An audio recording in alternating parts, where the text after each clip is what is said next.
क्या कोई ऐसा इंसान जिसने जीवन भर केवल पाप किए हो, जिसने कभी कोई धर्म का काम न किया हो, जिसने दूसरों को ठगा हो, चोरी की हो और सदाचार से हमेशा विमुख रहा हो, क्या उसे मृत्यु के बाद नरक की भयानक यातनाओं से मुक्ति मिल सकती है? आप कहेंगे, बिल्कुल नहीं, कर्मों का हिसाब तो सबको भुगतना पड़ता है। लेकिन हमारे परम पवित्र शिव महापुराण के महात्म्य में एक ऐसी घटना का वर्णन है जिसने यमलोक के नियमों को हिलाकर रख दिया था। एक ऐसा क्षण जब साक्षात यमराज के अत्यंत क्रूर और शक्तिशाली दूतों को भगवान शिव के पार्षदों यानी शिवदूतों के सामने घुटने टेकने पड़े थे। शिवदूतों ने न केवल यमदूतों की पिटाई की, बल्कि उनके चंगुल से एक महापापी को छीनकर विमान से सीधे कैलाश पर्वत भेज दिया। आखिर कौन था वो महापापी? उसने ऐसा क्या किया था कि स्वयं महादेव को अपने दूत भेजने पड़े? और यमराज ने इस विद्रोह पर क्या प्रतिक्रिया दी? आइए जानते हैं शिव पुराण की इस परम कल्याणकारी और अनसुनी गाथा को। अगर आप भी महादेव के भक्त हैं तो कमेंट में तुरंत हर हर महादेव लिख दीजिए और चैनल को सब्सक्राइब कर लें, क्योंकि आज की यात्रा आपकी आत्मा को झकझोर देगी। शिव पुराण के अनुसार यह कथा प्राचीन काल की है कि रातों के नगर में एक ब्राह्मण रहता था जिसका नाम था देवराज। वह जन्म से तो ब्राह्मण था, लेकिन कर्मों से अत्यंत नीच और भ्रष्ट हो चुका था। शास्त्र कहते हैं कि ब्राह्मण का कर्तव्य ज्ञान का प्रसार करना और सात्विक जीवन जीना है, परंतु देवराज ज्ञान में अत्यंत दुर्बल था। वह दरिद्र था, लेकिन उसने धन कमाने के लिए अत्यंत अधार्मिक मार्ग चुना। वह रस बेचने का काम करने लगा। पुराने समय में ब्राह्मणों के लिए नशीले या तामसिक रसों का क्रय विक्रय पूरी तरह वर्जित माना जाता था, लेकिन देवराज ने सारे नियमों को ताक पर रख दिया था। इतना ही नहीं, वह संध्या वंदन, स्नान और शास्त्रों के स्वाध्याय जैसे सभी ब्राह्मणोचित कर्मों से पूरी तरह भ्रष्ट हो चुका था। वह वैश्यवृत्ति यानी केवल धन लोलुपता और व्यापार में लिप्त रहता था, और उसका व्यापार भी ईमानदारी का नहीं था। देवराज का मुख्य काम था उन लोगों को ठगना जो उस पर अटूट विश्वास करते थे। उसने ब्राह्मणों, क्षत्रियों, वैश्यों और शूद्रों, समाज के किसी भी वर्ग को नहीं छोड़ा। वह तरह तरह के बहाने बनाकर, झूठ बोलकर लोगों की जमा पूंजी और उनका धन हड़प लेता था। परंतु उस पापी की सबसे बड़ी गिरावट ये थी कि उसने अपने पूरे जीवन में कौड़ी भर भी धन किसी धर्म के काम में नहीं लगाया। उसने कभी किसी भूखे को भोजन नहीं कराया, कभी किसी मंदिर में दान नहीं दिया। वह पूरी तरह से काम वासना के अधीन था, वेश्यागामी था और आचरण से बिल्कुल पतित हो चुका था। उसका जीवन केवल और केवल पाप की नींव पर टिका हुआ था। समाज उसे एक घृणित और त्याज्य व्यक्ति के रूप में देखता था। लेकिन कहते हैं ना कि जब महादेव की लीला शुरू होती है तो काल भी अपना मार्ग बदल लेता है। देवराज के जीवन में भी एक ऐसा ही मोड़ आया जिसे शास्त्रों में दैवयोग यानी ईश्वरीय विधान कहा गया है। एक दिन भटकते भटकते देवराज अपने भाग्य के वशीभूत होकर प्रतिष्ठानपुर आ पहुंचा। प्रतिष्ठानपुर, जिसे आज हम उत्तर प्रदेश के प्रयागराज झूसी के नाम से जानते हैं, वह अत्यंत पवित्र तीर्थ क्षेत्र है। वहां देवराज ने एक भव्य शिवालय देखा। उस शिवालय का वातावरण अत्यंत शांत और अलौकिक था। वहां बहुत से साधु महात्मा और शिव भक्त एकत्र हुए थे। चारों तरफ धूप दीप की सुगंध फैली थी और महादेव के पंचाक्षर मंत्र की ध्वनि गूंज रही थी। देवराज थका हुआ था, भूखा था और समाज का सताया हुआ भी था। उसे उस मंदिर के प्रांगण में एक अजीब सी शांति महसूस हुई। वह उसी शिवालय के एक कोने में ठहर गया।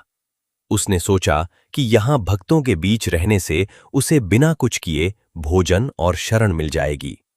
वह नहीं जानता था कि वह अपनी जिंदगी के अंतिम पड़ाव पर पहुंच चुका था और यह शिवालय उसके मोक्ष का द्वार बनने वाला था। शिवालय में ठहरने के कुछ ही समय बाद देवराज को अचानक एक अत्यंत भयानक ज्वर, तेज बुखार ने जकड़ लिया। वह ज्वर साधारण नहीं था। उस बुखार की तपन से देवराज का पूरा शरीर जलने लगा। वह भीषण पीड़ा से तड़पने लगा उसके पास पानी देने वाला भी कोई नहीं था। वह दर्द से कराह रहा था और मौत को अपने करीब महसूस कर रहा था। लेकिन ठीक उसी समय उस मंदिर के मुख्य मंडप में एक ज्ञानी ब्राह्मण देवता शिव पुराण की परम पावन कथा का वाचन कर रहे थे। ज्वर की भयंकर पीड़ा में पड़े होने के कारण देवराज कहीं भाग नहीं सकता था। वह असहाय होकर वहीं लेटा रहा और दैवयोग से कथावाचक ब्राह्मण के मुखारविंद से निकली हुई वह दिव्य शिव कथा निरंतर देवराज ज्वर की भयंकर पीड़ा में पड़े होने के कारण देवराज कहीं भाग नहीं सकता था। वह असहाय होकर वहीं लेटा रहा और दैवयोग से कथावाचक ब्राह्मण के मुखारविंद से निकली हुई वह दिव्य शिव कथा निरंतर देवराज के कानों में पड़ती रही। उसने कथा में सुना कि कैसे भगवान शिव परम दयालु हैं, कैसे वे पापी से पापी व्यक्ति को भी अपनी शरण में ले लेते हैं। उसने सुना कि शिवलिंग की पूजा का क्या महत्व है, रुद्राक्ष और भस्म की महिमा क्या है। 1 दिन, 2 दिन, ऐसे करते करते एक पूरे महीने तक वह ज्वर की आग में जलता रहा और साथ ही शिव महापुराण की उस अमृतमयी कथा को सुनता रहा। कथा सुनते सुनते उसके भीतर का मैल, उसके जन्म जन्मांतर के पाप धीरे धीरे नष्ट होने लगे। उसका चित्त शुद्ध होने लगा। कथा के वचनों ने उसके हृदय पर ऐसा प्रभाव डाला कि मृत्यु के उस अंतिम क्षण में उसके मन से काम, क्रोध और वासना पूरी तरह समाप्त हो गई। उसके मन में केवल महादेव की छवि अंकित हो गई और अंततः 1 महीने के बाद वह पापी ब्राह्मण देवराज उस ज्वर से अत्यंत पीड़ित होकर अपने प्राण त्याग देता है। जैसे ही देवराज के प्राण छूटे, यमलोक के नियम सक्रिय हो गए। जीवन भर किए गए भयंकर पापों के कारण उसका नाम यमराज के बही खाते में सबसे ऊपर था। अचानक उस शांत शिवालय के सूक्ष्म जगत में यमराज के अत्यंत डरावने दूत प्रकट हुए। उनके मस्तक पर भयानक सींग थे, आंखें जलते अंगारों की तरह लाल थीं और उनके हाथों में यमराज के कालपाश थे। दूतों ने बिना किसी दया के देवराज की आत्मा को उन पाशों से बांध दिया। उन्होंने उसे लोहे की सांकलों से जकड़ा और बलपूर्वक घसीटते हुए यमपुरी की ओर ले जाने लगे। यमदूत उसे डराते हुए कह रहे थे, ओ नीच पापी, तूने जीवन भर केवल अधर्म किया है। आज हम तुझे वैतरणी नदी के खौलते जल में फेंकेंगे। तुझे गरम तेल के कड़ाहों में उबाला जाएगा। तेरे पापों की यही सजा है। देवराज चिल्ला रहा था, रो रहा था। यमदूत उसे बलपूर्वक खींचते हुए यमपुरी के मुख्य मार्ग पर ले आए। ऐसा लग रहा था कि अब देवराज का अनंत काल के लिए नरक में जाना निश्चित है। लेकिन तभी कुछ ऐसा हुआ जिसकी कल्पना यमलोक के इतिहास में किसी ने नहीं की थी। अचानक यमलोक का वह अंधकारमयी मार्ग एक अत्यंत दिव्य प्रकाश से जगमगा उठा। कपूर की अद्भुत सुगंध से यमपुरी की दुर्गंध गायब हो गई और साक्षात शिवलोक से भगवान शिव के पार्षद शिवदूत वहां प्रकट हो गए। शिव पुराण में इन शिवदूतों के स्वरूप का बड़ा ही सुंदर वर्णन है। उनके गौर अंग कपूर के समान अत्यंत उज्ज्वल थे। उनके मस्तक पर अर्धचंद्र सुशोभित था। हाथों में दिव्य त्रिशूल चमक रहे थे। उनके पूरे शरीर पर भस्म लगी थी और रुद्राक्ष की मालाएं उनके विग्रह की शोभा बढ़ा रही थीं। वे साक्षात रुद्र के समान दिखाई दे रहे थे। इन शिवदूतों ने जब यमदूतों को देवराज को ले जाते देखा तो उनका क्रोध भड़क उठा। शिवदूतों ने यमदूतों को ललकारा, ठहरो, इस परम पावन आत्मा को छूने की हिम्मत भी मत करना, इसे तुरंत छोड़ दो। यमदूतों ने कहा, यह महापापी है, इसने जीवन भर केवल दूसरों को ठगा है। इसे यमराज के आदेश पर नरक ले जाया जा रहा है। फिर क्या था? शिवदूतों ने यमदूतों की एक न सुनी। उन्होंने अत्यंत क्रोधपूर्वक यमदूतों पर हमला कर दिया। शिवदूतों ने अपने त्रिशूलों से यमराज के दूतों की जमकर पिटाई की। उन्हें मार पीट कर, बार बार धमकाकर शिवदूतों ने देवराज को उनके चंगुल से पूरी तरह छुड़ा लिया। यमदूत, जो पूरी सृष्टि को डराते हैं, आज वे खुद अपनी जान बचाकर भाग रहे थे। शिवदूतों ने देवराज के पाशों को काट दिया और उसके लिए गरुड़ की गति से चलने वाला एक अत्यंत अद्भुत अलौकिक विमान बुलाया। उन्होंने देवराज को अत्यंत आदर के साथ उस विमान पर बिठाया।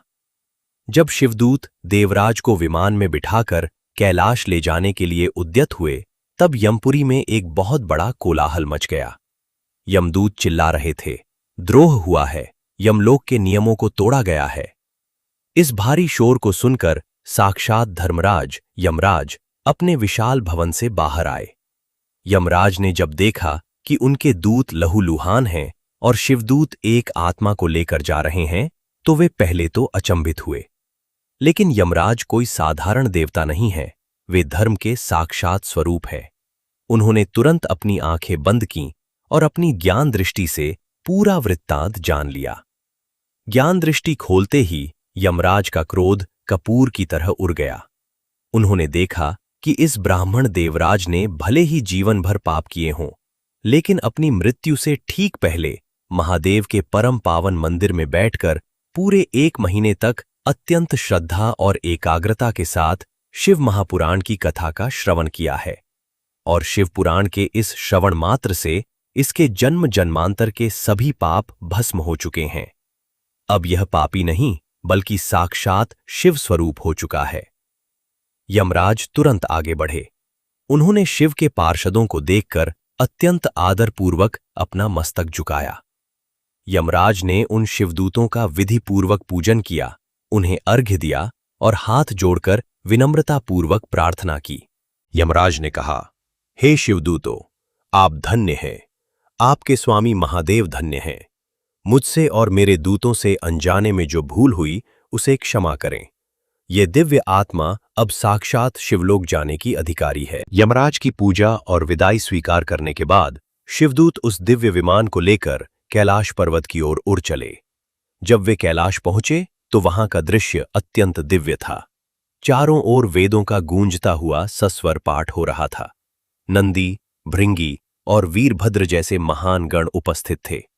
शिवदूतों ने उस ब्राह्मण देवराज को ले जाकर परम दयालु साक्षात सांब सदाशिव के हाथों में सौंप दिया। महादेव ने अत्यंत करुणामयी दृष्टि से देवराज की ओर देखा। देवराज के आंसू बहने लगे। उसने महादेव के चरणों में साष्टांग दंडवत प्रणाम किया। महादेव की उस एक कृपा दृष्टि से देवराज हमेशा के लिए जन्म मरण के चक्र से मुक्त हो गया। वह सदा के लिए शिवधाम का निवासी बन गया। दोस्तों, सोचिए, जिस व्यक्ति ने जीवन भर केवल पाप किए, उसने केवल 1 महीने तक शिव पुराण की कथा सुनी और उसे वह परम पद मिल गया जिसे बड़े बड़े तपस्वी करोड़ों वर्षों की तपस्या के बाद भी नहीं पा पाते। यही है शिव महापुराण की वास्तविक शक्ति। यही है महादेव की परम दयालुता का प्रमाण। भगवान शिव केवल तपस्वियों के नहीं हैं, वे तो पतित पावन हैं। वे पापियों का भी उद्धार करने वाले हैं, बशर्ते मृत्यु के क्षण में या जीवन के किसी भी पड़ाव पर मनुष्य सच्चे हृदय से उनके चरणों में खुद को समर्पित कर दे। तो प्रिय दर्शकों, कैसी लगी आपको महापापी देवराज की मुक्ति की यह अद्भुत और प्रामाणिक कथा? शिवपुराण का यह प्रसंग हमें सिखाता है कि चाहे जीवन में हमसे कितनी भी भूलें हुई हों, यदि हम सच्चे मन से महादेव की शरण में जाते हैं, उनके नाम का श्रवण, कीर्तन और मनन करते हैं, तो वे हमारे सभी कष्टों और पापों को हर लेते हैं। इस श्रावण मास में आइए हम भी इस कथा से प्रेरणा लें और अपने मन को भगवान शिव के चरणों में अर्पित करें। अगर आपको शिवपुराण की ये दिव्य कथा पसंद आई हो तो इस वीडियो को लाइक जरूर करें और अपने परिवार तथा मित्रों के साथ इसे शेयर करें ताकि वे भी शिव महिमा से परिचित हो सकें। कमेंट बॉक्स में अपनी श्रद्धा व्यक्त करते हुए हर हर महादेव लिखना न भूलें। और हाँ, सनातन धर्म के ऐसे ही प्रामाणिक और रहस्यमयी प्रसंगों को जानने के लिए हमारे चैनल को सब्सक्राइब करके बेल आइकन जरूर दबाएं। मिलते हैं अगले वीडियो में एक नए रहस्य और एक नई गाथा के साथ। तब तक के लिए महादेव की कृपा आप सब पर बनी रहे। हर हर महादेव।